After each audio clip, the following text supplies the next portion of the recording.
Mimi kwa majina ni Edward Kai, nasoma kwa St. Mark's Obambo. Kuna toa wase wengine hapa wawili walikuja ba kutoa prince yetu kwa illegal basi na design to hivi sina tu kwa tunangam. Tukapigwa hivi, mimi mabel ring wa kabel ring hiyo wakafanya finya ring ile yao, si ndio? Tukatoka hivi kwa daro. Kustuka hivi tunaona watu kutoa mabinduki. Dakika kiasi wakaanza madrrr. Sasa tukaanza kuriatilie tumanze. Tukaritaliate. Tukatoa mama tukatoka pale kwa chuo kwa kimbiza diwa huko wakati lazima prince atoka. Hata uniform nimevaa ni prince alinishonea walai. Una body mpya walai, body mpya. That's a pregnant bwana walai, hiyo ni yake. Jina naitwa Marion Clarion Achieng, a student from St. Mark's Secondary School Obambo.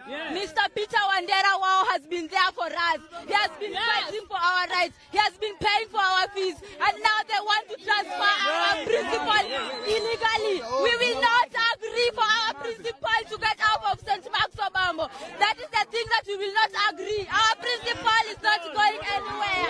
And that we make a sisi tulikuwa tulia. Miki tunasema pisi wetu jameenda, lazima arudi. Kaa hivyo kuna kudi kwa doma, kuna kusoma. No more programs. After 3 weeks, lazima tuone pisi wetu. Candidates wanaumia saa hii. Candidates wanaumia saa hii. Wanaumia.